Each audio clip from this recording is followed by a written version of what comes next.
옆에 중국이라는 나라가 있다는 게 때로는 저희한테 굉장히 큰 축복이었고 지금은 조금 어려움으로 이제 다가오는 시점인 것 같아요. 잘 이제 이겨나가야 될 것 같은데 제가 최근에 또 이제 이해가 안 되는 부분이 있어서 한번 여쭤보려고 그러는데요. 다들 이제 뭐 이제 원화를 기준으로 원화가 앞으로 강세가 될 것이라는 의견이 굉장히 많았는데 최근에는 달러하고 초강세 국면이 그렇다고 위안화 보니까 위안화도 뭐예요? 약세예요. 그러니까 달러가 왜 강세냐 그러니까 성장률이 높대. 그리고 코로나 백신을 맞아서 코로나 방어를 굉장히 잘할 것 같아. 라는 이유로 이제 유럽이나 아시아 국가들 보다는 훨씬 더 나을 것 같다라고 해서 이제 엔화가 강세래요. 가만히 그 이유를 들어보니 이런 이유라 그러면 위안화도 강세가 되는 게 맞지 않나? 다른 나라에 비해서 경기도 훨씬 좋고 그리고 코로나도 잘 방어를 했는데 근데 왜 이렇게 위안화가 약세일까라는 궁금증이 있거든요. 근데 이제 위안은 이렇게 봐야 돼요. 환율은요. 그냥 우리가 이론적으로 생각하면 수요와 공급이 맞아서 결정되는 가격처럼 보이지만 환율은 지금 전 세계 환율은 굉장히 정치적인 외교적인 행위라고 봐야 돼요.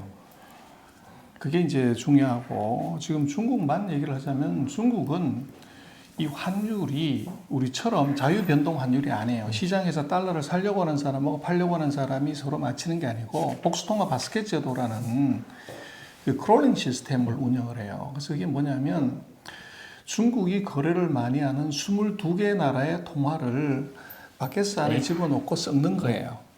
섞어가지고 거기서 나온 가격을 그날 가격으로 정해요. 근데 문제는 뭐냐 그러면 왜 중국이 펀더멘털로 보면 강세로 가야 되는데 약세로 가냐 그러면 첫 번째는 정부가 의도적으로 약세를 만들어 버리는 거예요. 정치적 행위로. 그래서 미국하고 싸우기 때문에 중국의 무역하는 회사들이 환율이 절상이 되면 이제 부도가 날 위험이 있으니까 한 10% 절하를 시켜버리는 거죠. 그 절하를 시키는 방법이 뭐냐면 이 바켓스 안에 예를 들면 달러 같은 것을 이제 달러가 지금 강세로 간다고 하면 반대로 위안화는 약세로 가게 되니까 만약에 이제 이 위안화를 약세를 보내려고 그러면 그 안에다가 강세 통화의 비중을 확 높여버리는 거예요. 달러를 더 비율을 높이면 되겠죠. 그렇죠. 그리고 반대로 가려고 그러면 이제 약세 통화 비중을 확 높여버리면 되는데 문제는 그 가중하는 비중을 안 가르쳐 준다는 거예요. 그게 국가 기밀이에요. 아, 그런가요? 그래서 그것을 지금 중국의 환율은 저것은 정확하게 얘기를 하면 이 민은행이 조작하는 겁니다. 그래서 이제 어떻게 돼 있냐면 전일 종가에다가 복수통화 바스켓에서 나온 환율 가격에다가 그리고 플러스 알파 요인 경기 대응 요인이 또 하나 붙어요. 그래서 이것은 어떻게 하냐는 그건 이제 민은행 마음대로예요. 그러니까 근본적으로 이미 복수통화 바스켓 안에서 가중치를 이걸 저는 물론 달러 비중이 처음 시작할 때는 가장 컸어요. 근데 지금은 그것이 비중이 어떻게 됐는지는 아무도 알 수가 없어요. 코카콜라 원액 같은 거네요. 그렇죠. 그래서 이제 자동으로 지금 달러가 강세로 가게 되면 위안화는 이론상으로는 약세로 가야 돼요. 근데 그것이 이게 달러가 강세로 가는데도 이게 위안화도 강세로 가는 것은 정부가 그 안에서 환율의 구성비를 가중치를 왔다 갔다 하는 겁니다. 그래서 그렇게 봐야 되고 아까 잠깐 얘기하신 그 자금 이제 문제하고 관련해서 놓고 보면 우리가 또 발상의 전환을 하자 그러면요. 이제는 한국 주식, 미국 주식, 중국 주식이 사실은 같은 시장에서 거래가 된다고 봐야 돼. 우리 계좌에서 한 개 계좌에서 예를 들면 신한투금 계좌에서 다 쓰잖아요.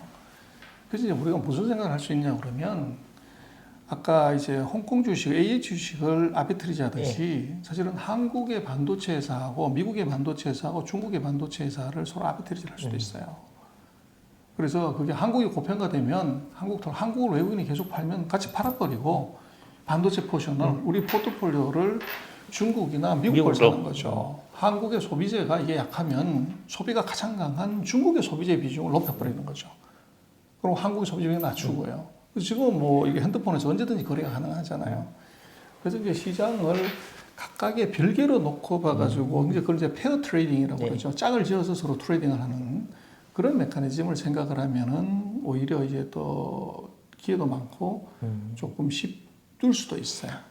그런 생각은 사실 잘 못했던. 그러니까 개인 단에서 그걸 하기에는 굉장히 어렵고 힘들다라고 생각을 했는데 아까 말씀하신 거 뭐 반도체면 반도체, 뭐 예를 들면 우리나라 같으면 뭐요 의류업체면 뭐 나이키, 중국의 그 이름 뭐죠 안타스포츠, 그리고 우리나라의 뭐 의류 브랜드 뭐 FNF 이렇게 놓고 이렇게 생각을 해보면 아까 말씀하셨던 부분들이 어느 정도는 할 수도 있겠다라는 생각을 이제 해볼 수 있을 것 같습니다. 그렇죠. 지금 뭐 신장에서 목화 사태가 나가지고 네. 난리가 났는데 그랬을 때 이제 우리를 놓고 보면 뭐 나이키 뭐 스포츠 우리 사잖아요. 그거 털고 안타나 리닝을 예. 사는 거죠. 근데 그것이 뭐 엄청난 어려운 일이 아니라 핸드폰에서 이제 다 결제가 되잖아요. 예약 걸어놓으면은 뭐 자동으로 이 기계가 알아서 체결을 해주기 네. 때문에 그래서 지금은 제가 볼 때는 개미가 아니고 전 세계를 상대로 하는 트레이더를 할 수가 있어요. 근데 대신 이제 그게 조금 부지런해야 되고 그런 밸런스 감각을 가질 수가 있어야 되겠죠.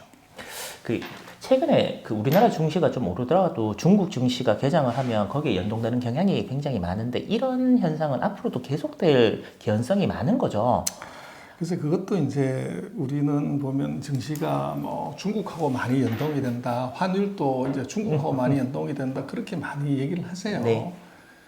근데 그게 시장하고 직접 관련이 있는 건 아니고 이제 우리는 그게 뭘로 봐야 되냐면 우리나라 전체 수출이 홍콩하고 같이 포함하면 30에서 32%가 중국으로 가요. 근데 그것보다 더 중요한 것은 우리는 뭐 내수가 작기 때문에 무역에서 돈 벌어서 무역 수지 흑자가 이게 경기를 좌지우지하잖아요. 근데 중국으로부터 벌어들이는 무역 수지 흑자가 우리나라 총 무역 흑자의 86%예요. 그러다 보니까 그것 때문에 시장이 같이 연동되는 거죠. 그 펀더멘탈이 연결이 돼 있다는 거고 지금 뭐 한국에서 거래하면 안 되는 회사가 뭐냐 그러면 제가 볼 때 아직도 중국에 법인 하나 없고 대표처 하나 없고 공장 하나 없는 회사는 거래하면 안 되죠. 그렇잖아요. 그렇죠. 예. 그게 이제 어떻게 보면 말씀하신 시장이나 환율이 연동되어 있는 것이 아니고 우리가 경제적으로 중국하고 그런 밀접한 상관성이 있고 돈을 거기서 벌기 때문에 그것이 금융시장에 반영이 되고 환율에 반영이 된다. 그렇게 보는 게 맞습니다. 방금 소장님이 하신 말씀이 제가 이제 확 공감이 되는 게 제가 하는 일이 이제 중국에 어떤 상황이 있느냐에 따라서 굉장히 많이 변동성이 있는 일이어서 훨씬 더 어떤 말씀을 하시는지가 공감이 되는 것 같고요. 그런 의미에서 제가 요즘 최근에 이제 저희 아시겠지만 모 드라마가 2회 상영하고 나서 중국 자본이 들어갔는데 식기나 이런 것들이 중국풍이다. 그리고 그런 식으로 하고 이제 논란이 이제 굉장히 커지고요. 또 유튜브 채널에서 중국 김치 만드는 거 봤냐? 저거 다 한국에 들어온다. 그래서 감정이 옛날에도 썩 좋지는 않았지만 지금 참 안 좋아요. 안 좋은 것 같아요. 근데 제가 이 생각을 했어요. 제가 가다가 벚꽃을 보면서 가다가 중국집 들어가서 짜장면을 먹어서 이 생각을 했거든요. 야, 우리나라 사람들은 중국을 저렇게 안 좋게 생각을 하는데 중국 사람들은 우리나라를 지금 어떻게 생각을 하고 있습니까? 대한민국, 정말, 그래, 우리가 좀 커지면 너네 다 먹어버릴 거야. 라고 생각을 하고 있는 건지, 그 부분이 좀 궁금해서 제가 여쭤봅니다. 지금 이제 우리가 지금 전 세계적으로 코로나19가 중국에서 발생했고 중국이 발병을 하고 이제 부인을 했기 때문에 미국, 일본, 한국, 유럽 전 세계가 그 반중 감정은 역사상 최고의 어느 나라 할 것 없이 다 똑같은 상황이고 그러나 이제 그것은 이제 그 측면이고 대신 말씀하신 것처럼 이제 비즈니스를 하고 돈을 버는 것은 냉정해야 돼요. 그걸 같이 섞어버리면은 이제 거래 끊어야죠. 근데 문제는 핸드폰, 노트북 PC 전 세계 60%에서 90%를 하고 있고 한국도 핸드폰 절반 3분의 1을 거기서 만드는데 그 끊어버리면 우리 핸드폰 가격이 확 올라가는 거죠. 우리 내의 옷 전부 그렇게 만드는데 그래서 제가 볼 때는 그것은 이 냉정하게 좀 바라봐야 되고 대신 이제 또 우리가 조금 그 반감이나 이런 것들에 대해서 또 과한 부분이 우리가 있어요. 예를 들어서 무슨 아까 말씀하신 드라마 같은 경우에 그러면 그게 식기나 무슨 음식을 중국이 그걸 쓰라고 했냐? 그게 아니고 그 방송국에서 소품을 준비를 잘못해서 그런 거잖아요. 그래서 이제 중국에 방영을 하기 위해서 그래서 인기를 많이 끌기 위해서 이제 그런 식으로 했다. 이런 식으로 이제 다들 해석을 하시더라고요. 근데 이제 그거는 중국이 지금 말씀하신 이제 그 드라마를 갖다가 방영을 했을 때 거기서 먹는 음식이 그리고 그걸 이제 자세히 보면 정말 오소독스한 중국의 음식이 아니거든요. 그게 있다고 그래서 그거 열광을 하고 그게 없다고 그래가지고 열광을 하고 그거는 제가 볼 때는 전혀 아니에요. 그래서 그다음에 이제 뭐 먹거리에 김치에 관한 이런 문제도 예전에 보면은 그 조기에 이제 납이 많이 들어 있어가지고 무게를 늘려고 네, 맞아요, 뭐 맞아요. 그런 것들이 막 얘기가 됐고 또 고추니 뭐 이런 것들도 이제 뭐 분량이 많다고 그랬는데 그것도 이제 조금 안을 들어가서 놓고 보면 그것을 중국이 의도적으로 이걸 다 집어넣어서 한국한테 C급, D급 이걸 보내려고 한 것이냐 아니면 그것을 수입해서 파는 쪽에서 어떻게 보면 마진을 높이기 위해서 무게를 늘리기 위해서 이제 한 거냐 그러면 전자보다는 후자의 성격이 좀 강해요. 근데 그것이 중국에서 왔기 때문에 이제 악유를 할 수밖에 없고 우리는 이제 중국이 잘못한 걸로 이렇게 인지가 되는데 어쨌거나 하여간 제가 볼 때는 그 좋은 식품을 비싸게 제값 주고 이제 산다고 하면은 그런 불상사가 안 나죠. 근데 그것을 이제 마진을 많이 붙이는 쪽으로 가다가 보면은 사고가 나게 돼 있고. 그리고 지금 이제 한국에 대해서 중국은 어떻게 생각하냐 하는 건데 우리가 보는 것처럼 이제 우리가 중국에 대해서 막 이제 그 얘기하는 것처럼 중국 그렇게 시리어스하게 보지 않아요. 그리고 14억 중에서 한국에 관심 있는 사람들이 정말 14억인가? 그게 문제입니다. 전혀 그렇지 않다는 거죠. 그리고 뭐 거기에 몇십만 명이 무슨 뭐 댓글 달고 뭐 했다고 하는데 14억 중에서 몇십만 명은 그건 별로 의미도 없는 숫자예요. 근데 우리가 굉장히 자극적으로 그걸 자꾸 갖다가 쓰고 뭐 이제 이렇게 하다가 보니까 이제 그런 것이고 제가 볼 때는 중국은 한국에 대해서 관심도가 굉장히 뚝 떨어졌어요. 그래서 그게 왜 그러냐면 지금 이제 한한령이 풀리고 그러면 한국의 이제 제품이라든지 드라마나 뭐 가요 이런 것들이 대거 팔릴 거라는 기대를 많이 하지만 제가 볼 때는 한한령이 풀리더라도 그 수요는 크지 않아요. 그 이유가 뭐냐면 첫 번째는 중국이 해외여행을 1억 6천만 명씩이 가요. 코로나 전에. 그래서 전 세계 면세점을 다 가본 거죠. 가봤더니 거기에 한국의 설화수가 후가 없단 말이에요. 그래서 한국의 화장품이 이게 탑이 아니라는 걸 일단 알았고 그리고 지금 중국은 온라인 때문에 전 세계 제품을 다 이게 온라인 직구를 해요.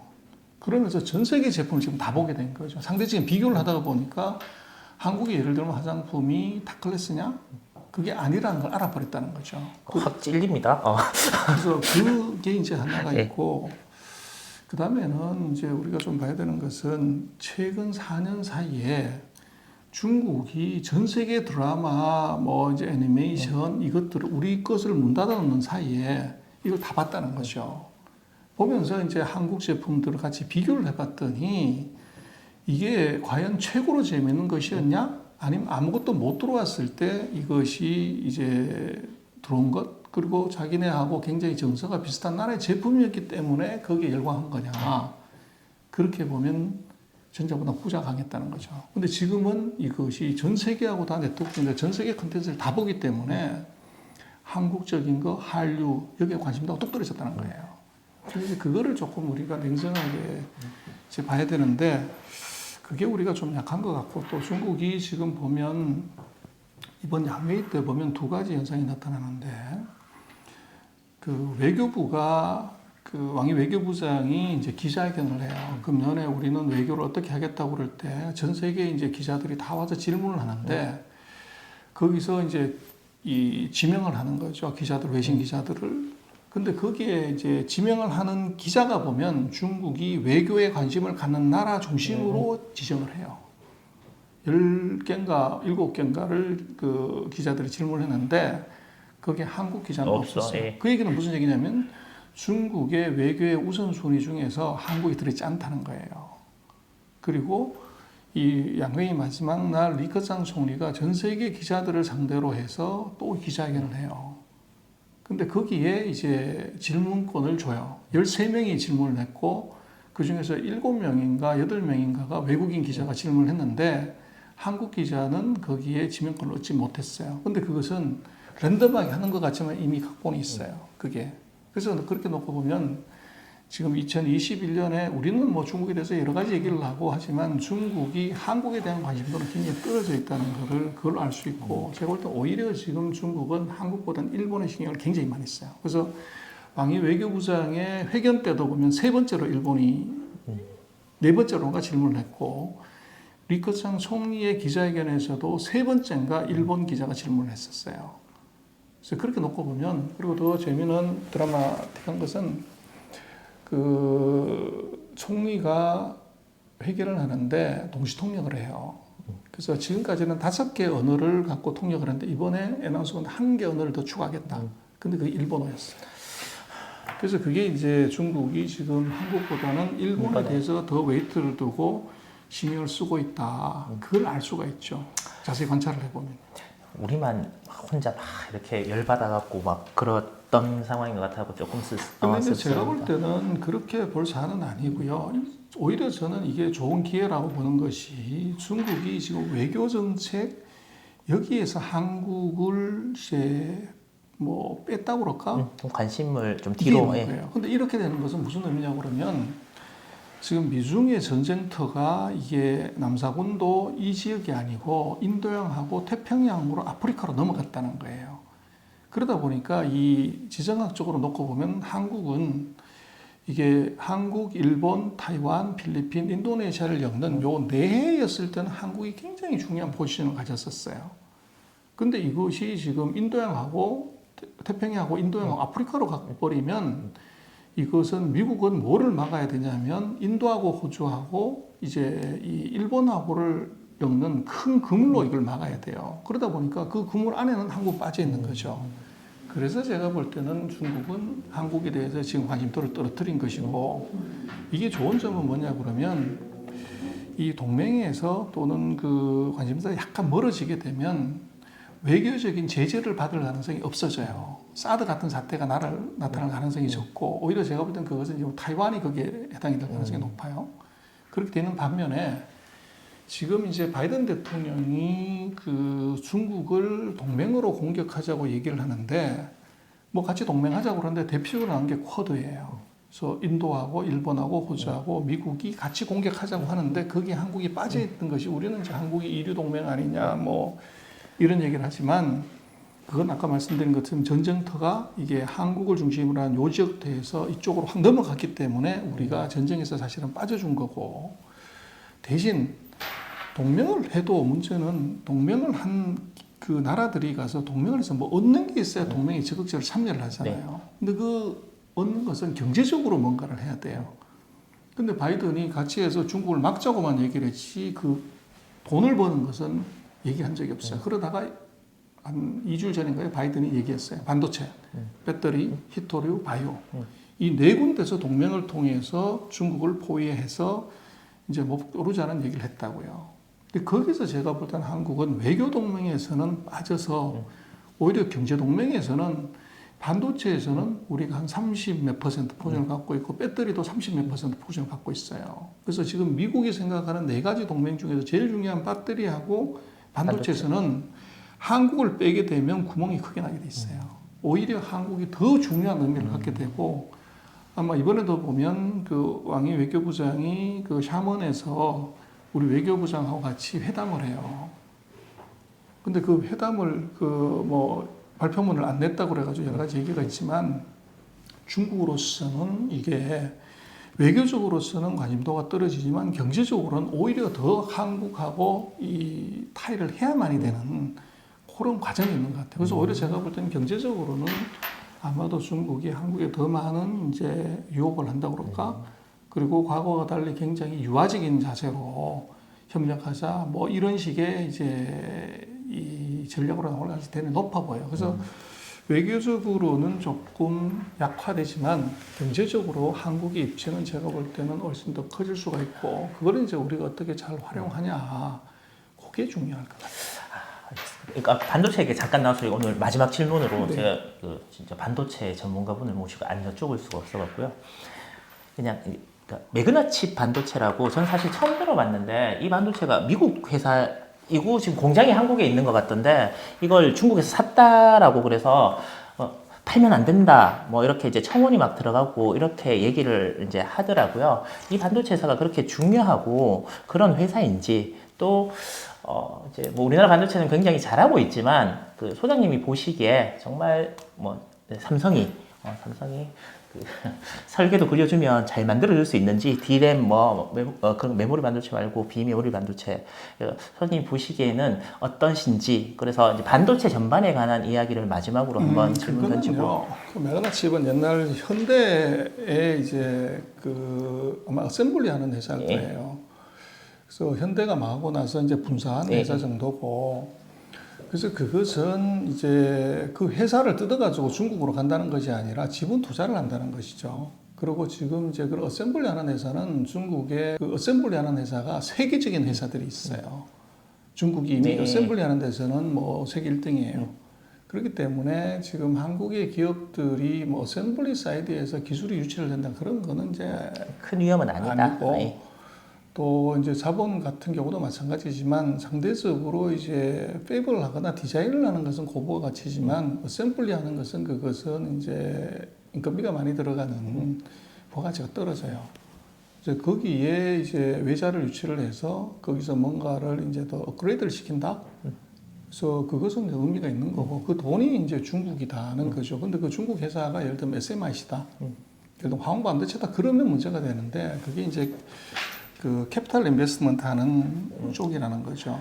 돈만 투자를 하는 그렇죠. 지분 투자를 하는 거기 때문에 제가 볼 때는 뭐 기술 유출의 문제들은 뭐 당장 그렇게 생긴다 이렇게 보기는 조금 어려운 거 아닌가 싶고 그리고 말씀하신 것처럼 지금 핵심은 이 반도체 디자인이 아니라 그 실제적으로 그 미세 가공 기술을 통해서 만들어 줄 수 있는 그 기술, 패브리케이션 하는 기술이 핵심이에요. 근데 그 기술은 지금 삼성하고 하이닉스를 빼고 나머지 회사들은 한국의 회사들은 중국보다 더 세질 않아요. 그게 큰 의미가 없고 또 한국의 최종 경쟁력도 결국은 삼성이나 하이닉스가 갖고 있는 그 기술이 세계 최고이기 때문에 그게 이제 핵심 기술이죠. 그래서 그것이 이제 잘 보관되냐 안 되냐, 보존되냐 그거는 뭐 굉장히 중요한 일이고 나머지 것들은 오히려 우리가 업어치기를 하는 것, 우리가 어차피 버려야 되고 중국이 따라올 수 있는 기술이라고 하면 그쪽한테 많은 돈을 받고서 이제 털고 거기서 새로운 고부가 가치 쪽을 우리가 집중하는 거, 이제 그것도 우리가 생각해 볼 수 있는 전략이에요. 나머지 반도체에 대해서 더 이렇게 세밀하고 이런 부분들은 나중에 또 제가 소장님을 바짓가랑이를 잡고서라도 꼭 여쭤보도록 하겠습니다. 시간이 벌써 많이 흘렀는데요. 밤이 이제 깊었습니다. 이제 봄에 이제 전령이 와서 따뜻하게 저희를 이렇게 포근하게 이렇게 감싸주는 것 같은데 여러분들에게 오늘이 어떤 시간이셨는지 궁금합니다. 감정적으로는 그래 뭐 중국 없어도 돼. 중국 망했으면 좋겠어 라고 하지만 냉정하게 한번 생각해 보시죠. 옆에 저 나라가 갑자기 우리에게 나쁜 짓을 하거나 아니면 더 험하게 했을 때 과연 우리는 어떤 상황에 처하게 될까요? 저 나라는 우리가 활용을 할 수 있어야 될 것 같습니다. 그래서 어떻게 하면 저 나라를 잘 활용을 하고 거기에서 우리가 무엇을 얻을까를 이 깊은 밤 저희들이 자정하는 이 시간까지 한번 생각을 해볼 수 있는 그런 시간이었으면 좋겠습니다. 예전 같았으면 저희 한식이라 그래서 나무심으로 가고 뭐 이렇게 이제 했던 계절인 것 같은데요. 지금 옆에 여러분들 가정에 예쁜 화분이라도 하나 키우시면서 조금 더 기분 좋은 그런 봄날 맞이하셨으면 좋겠습니다. 긴 시간 감사합니다. 고맙습니다.